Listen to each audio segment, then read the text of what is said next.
नमस्कार। विश्व समाधान मंच प्यारा उत्तराखंड में आप सबका स्वागत है। आज आपका स्वागत है नई संसद में, नई संसद भवन में। आज से भारत के विकास के भाग्य के निर्णायक फैसले होंगे, क्योंकि पुरानी संसद जो 1921 से 1927 में बनी थी, जो ब्रिटिश शासनकाल के दौरान बनी थी, उसको गुलामी का प्रतीक मानकर प्रधानमंत्री नरेंद्र मोदी ने जो संकल्प लिया था लाल किले में, उन्होंने कहा था हम देश के माथे पे लगे गुलामी के हर एक कलंक को मिटाने का काम करेंगे।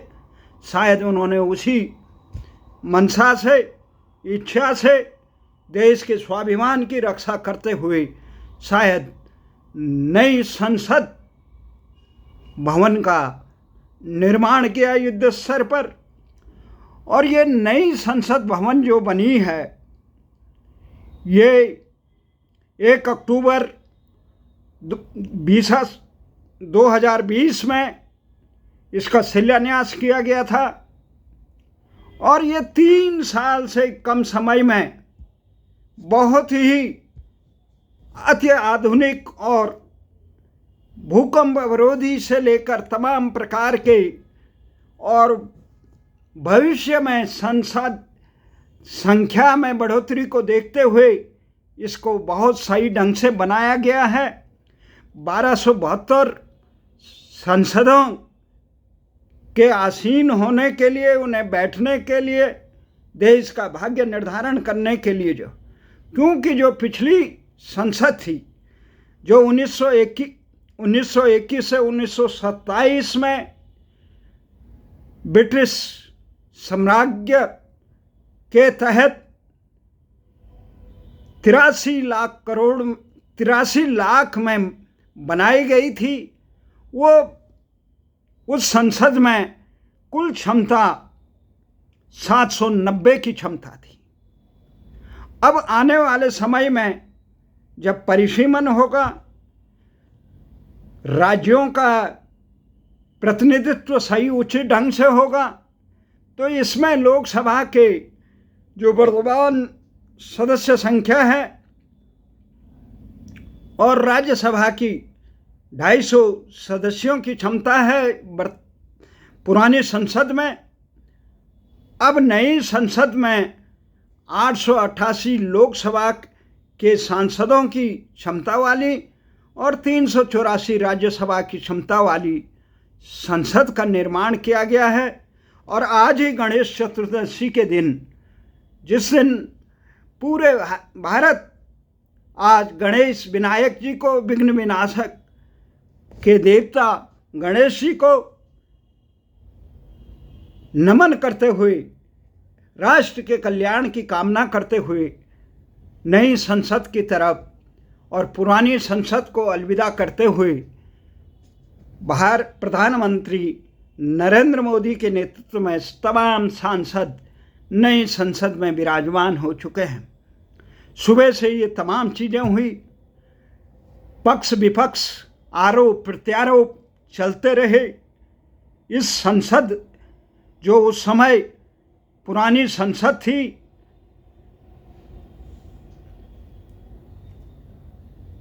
पुरानी जो संसद है 24,281 वर्ग मीटर की है, और वर्तमान संसद है वो 64,500 वर्ग मीटर क्षेत्रफल की है। इन दोनों का ये है, जहाँ उसका वास्तुकार पुरानी संसद का एडमिन लुटियंस और बेकर थे, वहीं वर्तमान संसद का जो त्रिकोणीय संसद बनाई गई है, और पुरानी जो वृत्ताकार थी, और वर्तमान जो नई संसद बनी है उसके वास्तुकार जो थे बिमल पटेल और टाटा ने, कंपनी ने इसको बहुत ही कम समय में बहुत अच्छे ढंग से इसे बनाया गया है। पुरानी जो वृत्ताकार संसद थी प्रधानमंत्री ने भी संसद में कल कहा, जो विशेष अधिवेशन इस समय प्रधानमंत्री ने, मोदी सरकार ने 2024 में होने वाले लोकसभा चुनाव से पहले आमंत्रित किया है, वो चल रही है कल से। कल प्रधानमंत्री ने पूरे भारतीय संसद की यशोगाथा का उल्लेख किया, तो उन्होंने साफ बताया, भले ही यह जो संसद का निर्माण जो था ये गुलामी के प्रतीक रही है, परंतु इसमें संसाधन और कारीगर भारत के लगे, और इसे देखकर एक टीस उठती होगी, ये सब अंग्रेज़ों ने दिया। शायद उस स्वाभिमान को, भारत के स्वाभिमान की रक्षा करने के लिए प्रधानमंत्री ने ये नई संसद बनाई है, और संसद नई बनाने की पहल कांग्रेस गठबंधन नेतृत्व वाली यूपीए सरकार के कार्यकाल में भी उठ रही थी, और उस समय भी ये चल रहा था। पर त्वरित निर्णय लेने का जो सराहनीय काम नरेंद्र मोदी ने किया, वो सराहनीय है।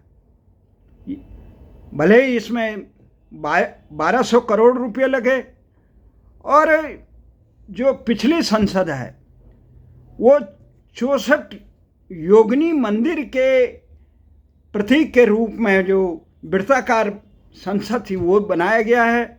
और ये जो उसमें केंद्रीय कक्ष के ऊपर के दरवाजे पे जो पुरानी संसद में लिखा था, अयम निज परो वेति गणनाम लक्षेतसाम उदार चरित्रा नामो वसुधैव कुटुंबकम। अब वसुधैव कुटुंबकम की शंखनाद प्रधानमंत्री ने, जो भारत के नेतृत्व में G20 का, जो विश्व के तमाम अग्रणीय देशों के भी विकसित और देशों के सम्मेलन हुआ, जो सम्मेलन नई दिल्ली में हुआ, उसका शंखनाद ही वसुधैव कुटुंबकम था। विश्व एक अपने परिवार की तरह था, और ये उद्धृत है वहाँ। तो यहाँ नई संसद में भी भारतीय संस्कृति को आत्मसात करते हुए उनके तमाम द्वारों का नाम भारतीय संस्कृति के अनुरूप रखा है। और पक्ष विपक्ष में ये आरोप प्रत्यारोप चल रहा है, कोई कह रहे हैं बनाना चाहिए, नहीं बनाना चाहिए अपने अहम के लिए। तो हमारा ये मानना है, हम इस लड़ाई में नहीं जाते हैं। हम धन्यवाद देना चाहते हैं प्रधानमंत्री का, जो वो भारत को अपने स्वाभिमान, जो उनके मन में ये टीस है कि गुलामी के प्रतीक भारतीय स्वतंत्रता को, स्वाभिमान को रोंदने का काम कर रहे हैं, कलंकित करने का काम कर रहे हैं, और वो मिटाने का महानतम काम कर रहे हैं, उनके लिए नमन। अब हमारा ये मानना है, नई संसद और पुरानी संसद के विवाद को छोड़कर देश के हुक्मरानों को, सांसदों को, जनप्रतिनिधियों को देश में लोकशाही स्थापित करने के लिए काम करना चाहिए। लोकशाही स्थापित करने के लिए विशेष अधिवेशन जो बुलाया गया है, उसका एक संकेत दिया था प्रधानमंत्री ने।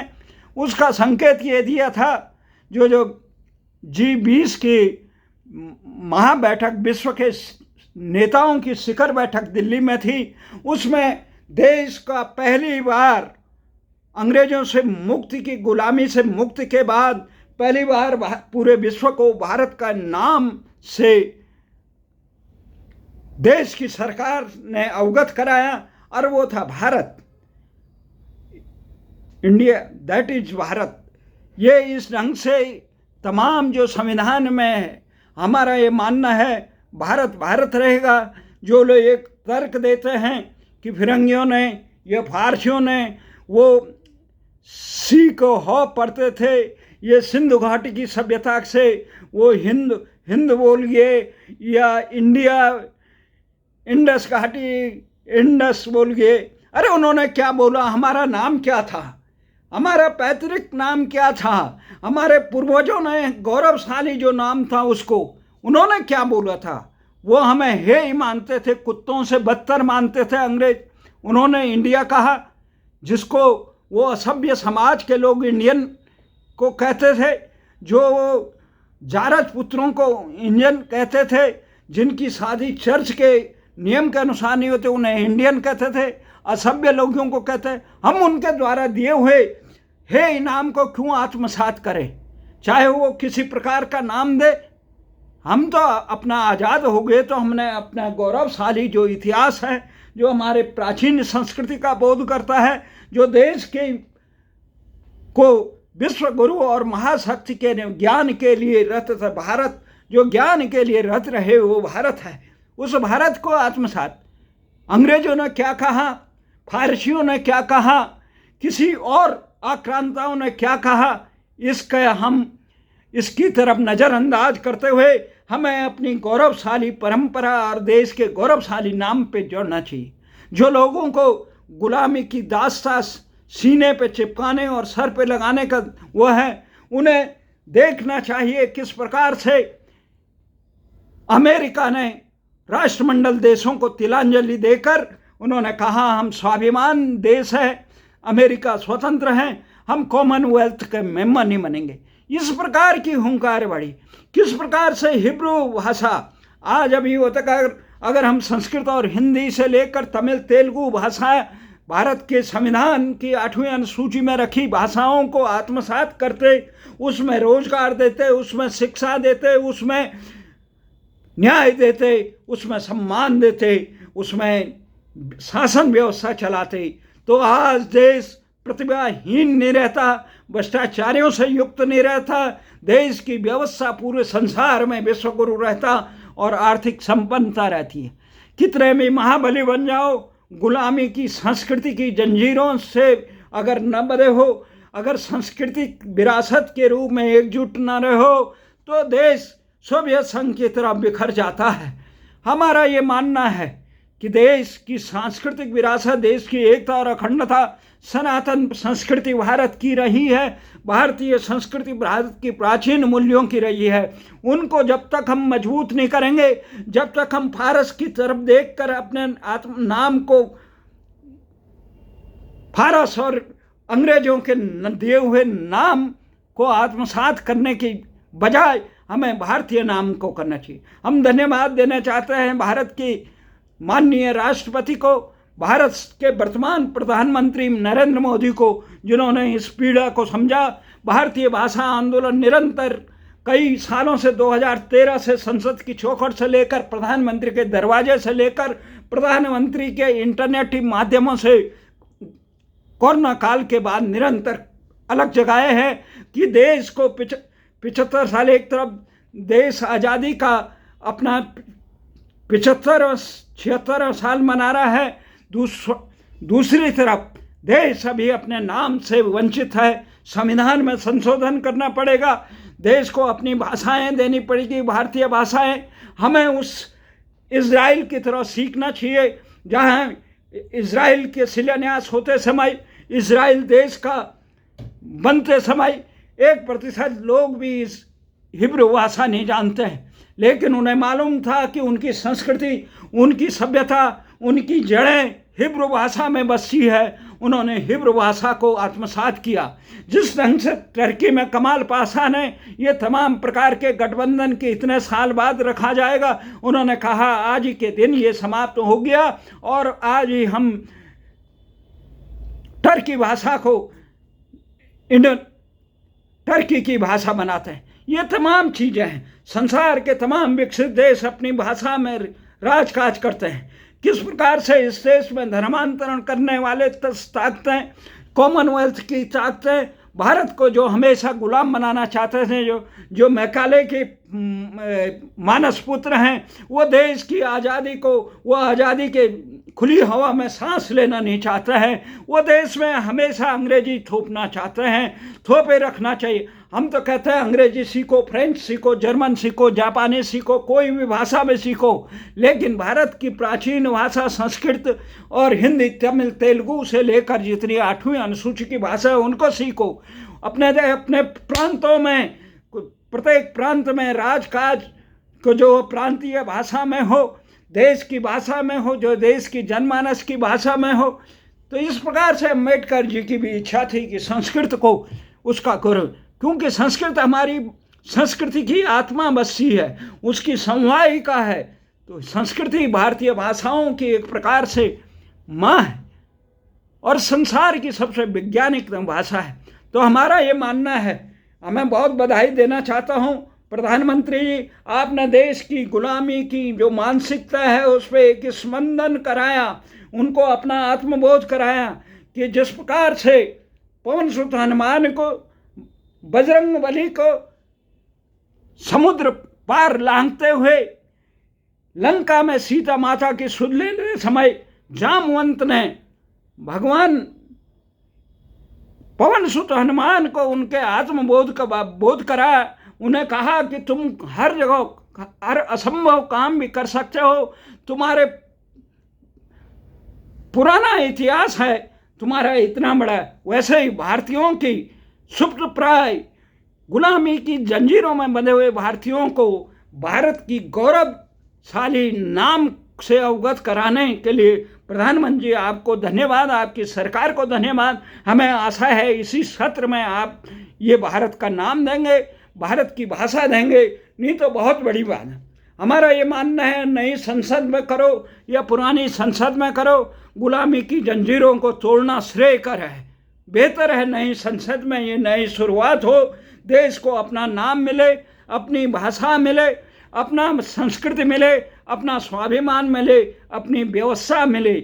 तो ये देश, और आज इन 75-76 सालों में देश के हुक्मरानों को देखना होगा, जहाँ वो कल संसद में देश की विकास यात्रा का गुणगान कर रहे थे, विकास हुआ, पर ये इस विकास के लिए देश की सरकारें इतना श्रेय जहाँ ले रही है, वहाँ देश की बदहाली का भी जिम्मेदारी उनकी बनती है।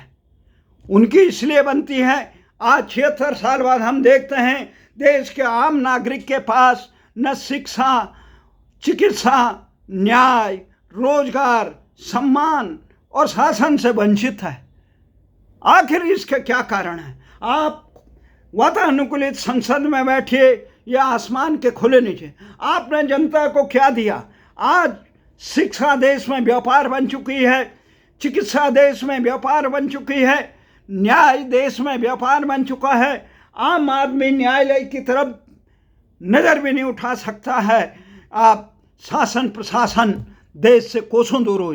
जहाँ तक जनप्रतिनिधि का है, गरीब आदमी इस इतनी महंगे चुनाव में भाग लेने का साहस तक नहीं कर सकता है। इतना बदहाली, आखिर जनतंत्र किसके लिए, लोकशाही किसके लिए? ये तमाम आज़ादी के परवानों ने मुगलों से लेकर ये विदेशी आक्रांताएं अंग्रेजों से जो संघर्ष किया, जो उनकी गुलामी, उनकी दादशाह से मुक्त के लिए संघर्ष किया, वो इन तथाकथित शहंशाह जो जनप्रति के नाम पर देश के छाती पे मूंग डल रहे हैं, जो देश की जनता को शिक्षा, चिकित्सा, रोजगार और शासन प्रशासन न्याय से वंचित कर रहे हैं, उनके लिए नहीं किया था।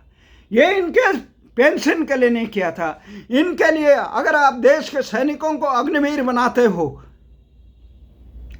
और देश के तथाकथित जनप्रतिनिधियों को 3-4 साल में पेंशन देते हो, उनको तो पेंशन नहीं है। जो देश की सुरक्षा के लिए अपना जीवन होम लगा रहे हैं, उन्हें अग्निवीर का टाइटल दे रहे।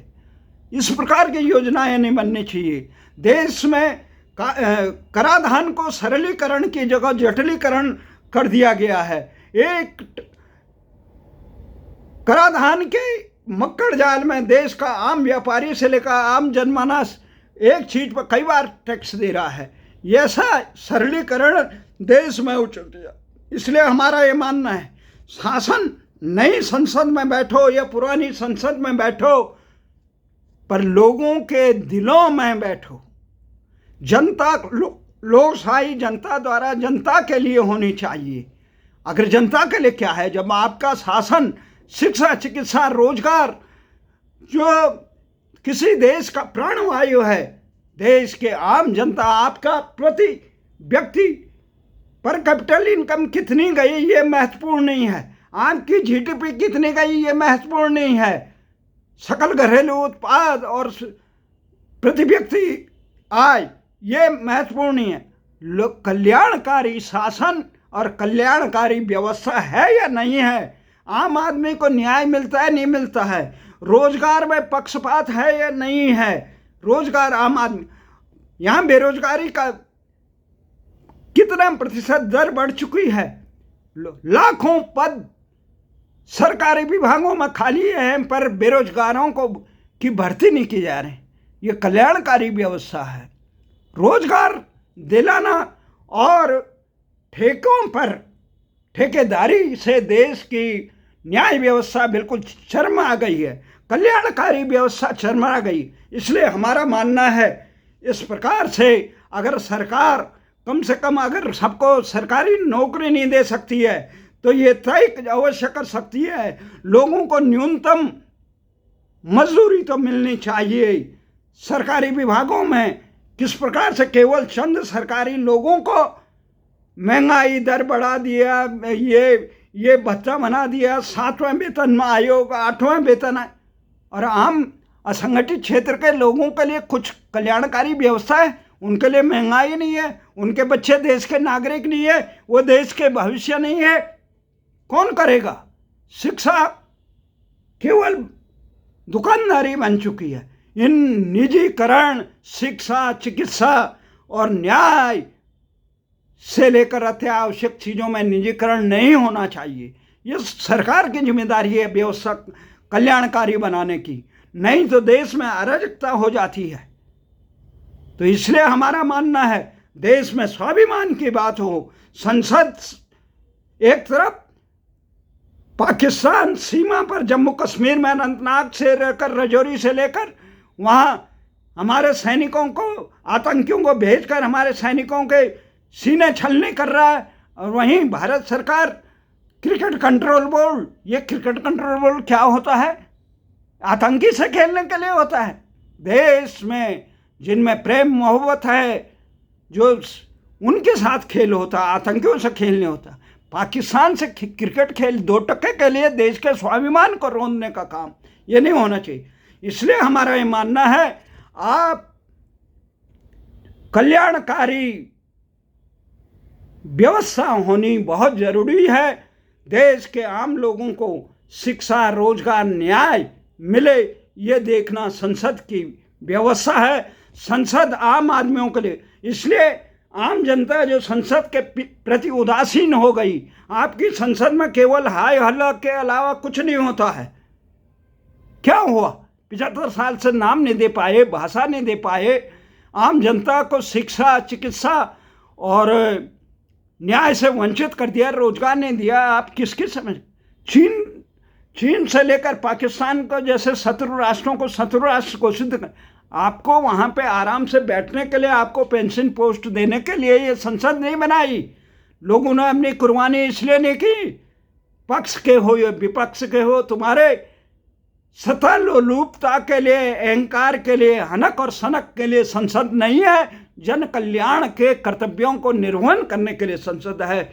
इसी के साथ न्याय व्यवस्था इस प्रकार से जिम्मेदार प्रति होनी चाहिए कि देशद्रोहियों के लिए, असामाजिक तत्वों के लिए तुरंत दंड मिले, कड़ा दंड मिले 1 साल के अंदर, चाहे कितनी भी मजबूरी हो। 1 साल के अंदर राष्ट्रपति से भी उसका जिसने इस प्रकार से जघन्य कांड किए हैं, 1 साल के अंदर वो पूरी कार्रवाई होनी चाहिए। ये व्यवस्था की जिम्मेदारी है।